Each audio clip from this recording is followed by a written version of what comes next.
Hello guys, welcome back to my channel. So thumbnail আর title দেখে তো তোমরা বুঝতেই পেরেছো যে আমি আজ কি ভিডিও করতে চলেছি। সো আজকে আমি ব্যাগ প্যাকিং করছি। নার্সিং হোমে যে আমার প্রয়োজনীয় জিনিস লাগবে সেই জিনিসগুলো নিয়ে যাব। কি কি নিয়ে যাচ্ছি সেটা তোমাদের সঙ্গে শেয়ার করছি। সো আমি আমার জন্য এই ব্যাগটা নিয়ে যাচ্ছি আর আমার বেবির জন্য এই ব্যাগটা নিয়ে যাচ্ছি। সবার প্রথম আমি আমার ডকুমেন্টারি, তারপর হচ্ছে আমার হাজব্যান্ডের ডকুমেন্টস, ম্যারেজ সার্টিফিকেট, আর হচ্ছে আমার ডক্টরের সব রিপোর্ট, এগুলো নিয়ে যাব। কারণ আমি তো হসপিটালে না, আমি নার্সিংহোমে ডেলিভারি করাচ্ছি, ওর জন্য সব ডকুমেন্টসগুলো মাস্ট, এগুলো লাগবেই। তো এটা সাইডে রাখলাম। তারপর আমাকে অনেকেই বলেছে দুটো সায়া প্রয়োজন হবে ওইখানে, ওর জন্য আমি দুটো সায়া ক্যারি করছি। তারপর আমি একটা হট ওয়াটার ব্যাগ ক্যারি করছি, কারণ এখন শীতকালে অনেক ক্র্যাম্পস হয় আর তখন পিরিয়ডস চালু হয়ে যাবে, তখন আমার প্রয়োজন হবে, সেই কারণে আমি হট ওয়াটার ব্যাগ নিচ্ছি। তারপর আমি হসপিটালে যেই ড্রেসটা পরে যাব আর আসবো, সেই ড্রেসটা, এই পুরো প্যাকেজটা নিয়ে যাচ্ছি। আমি এখানে একটা গামছা নিয়েছি, কারণ টাওয়েল ওইখানে ইউজ করতে অনেকটা প্রবলেম হবে, ওইখানে শীতকাল শুকাতে প্রবলেম হবে, ওর জন্য আমি পাতলা গামছা নিয়ে যাচ্ছি। আর ওইখানকার বেডশিট প্রোভাইড করবে, তবুও আমি একটা বেডশিট ধুয়ে ডেটল দিয়ে ধুয়ে নিয়ে যাচ্ছি।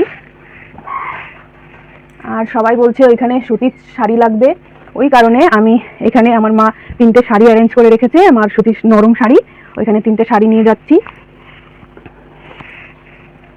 আর যেহেতু শীতকাল, তার জন্য একটা চাদর তো মাস্ট লাগবেই।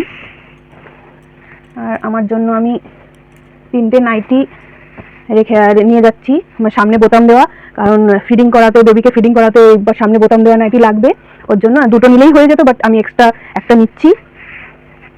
3টে আমার আন্ডার গার্মেন্ট নিয়েছি, কারণ দুটো নিলেই হয়ে যেত, বাট ওইখানে কিভাবে ধুয়ে দেবে কিনা আয়া মাসিরা, ওর জন্য আমি বেশি এক্সট্রা একটা ইউজ করার জন্য নিয়ে যাচ্ছি।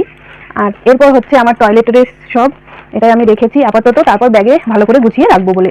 তো প্রথমেই ফার্স্ট মেটার্নিটি প্যাডস, এটা হচ্ছে মেটার্নিটি প্যান্টি, তো এটা 1 প্যাকেট নিয়েছি, ওইখান থেকে প্রোভাইড করে বলেছে, বাট আমি নিজের সেফটির জন্য এক্সট্রা করে নিয়ে যাচ্ছি।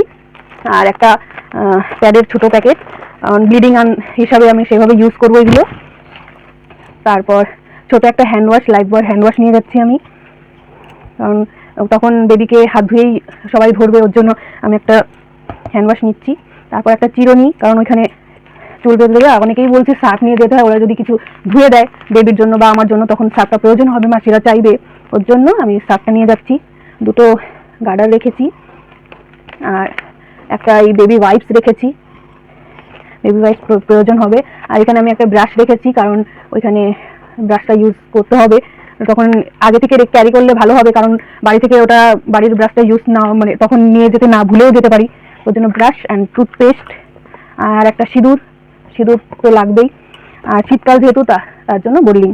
আর অনেকেই বলেছে যে ডাইপার নিতে, বাট ডাইপারটা এখন আমার আনা হয়নি, বেবি ডাইপার, সো এখানে প্রয়োজন তো হবেই, তো প্রয়োজন হলে তো ওখান থেকে কিনে নেওয়া হবে, ওখানে তো অনেকই ফার্মেসি থাকবে, তখন ওইখানে কিনে নেওয়া হবে।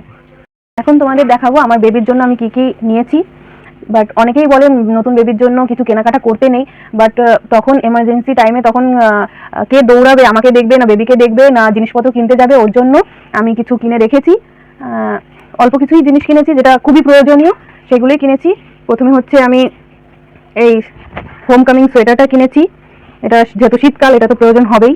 আমি কোনো কালার জেন্ডার ওয়াইজ জামা কাপড় সিলেক্ট করিনি, কারণ আমার সেটা তার মধ্যে আমার কোনো নেই যে ছেলে হলে ব্লু পরাতে হবে বা মেয়ে হলে পিঙ্ক পরাতে হবে, সেটা আমার কোনো ব্যাপার নেই, আর আমার বাড়িরও সেটা কোনো ব্যাপার নেই, আমরা সব কালারই সবাইকে পরাবো। আমার নতুন অতিথি যেই হোক সে সুস্থ থাকুক, আমরা সেটাই চাই। সো আমি একটা সোয়েটার নিয়েছি, একটা রুমাল হাতে পেলাম ফার্স্টেই, ওর জন্য এটা রুমালটা নিয়েছি, ঠান্ডা লাগলে এটা প্রয়োজন হতে পারে। আর সোয়েটারের এই প্যান্টটা, হোম কামিং সোয়েটারের এই প্যান্টটা নিয়েছি। তারপর হোম কামিং ড্রেস নিয়েছি, এই যে ছোট্ট ড্রেস, ওটার প্যান্ট, আর এটা হচ্ছে ওটার ছোট্ট টুপি, এগুলো হাত মোজা, ছোট ছোট হাত মোজা, পা মোজা, এগুলো সব সেট আছে এখানে। তারপর ওইখানে পরানোর জন্য ওইখানে ন্যাপি লাগে, কারণ তখন তো বেবিরা ছোট থাকে, তখন ইলাস্টিক জিনিস পরাতে নেই, ওর জন্য ন্যাপি পরাতে হয় শুনেছি, তাই ন্যাপি নিয়ে যাচ্ছি। এখানে আমি 4টে ন্যাপি নিয়েছি, তারপর প্রয়োজন হলে বাড়ি থেকে আবার নেওয়া যাবে, কারণ মা আসবে, আমার হাজবেন্ড বাড়ি আসবে, শাশুড়ি মা বাড়ি আসবে, তখন নিয়ে যাবে। আর আমি এরকম জামা নিয়েছি 4টে,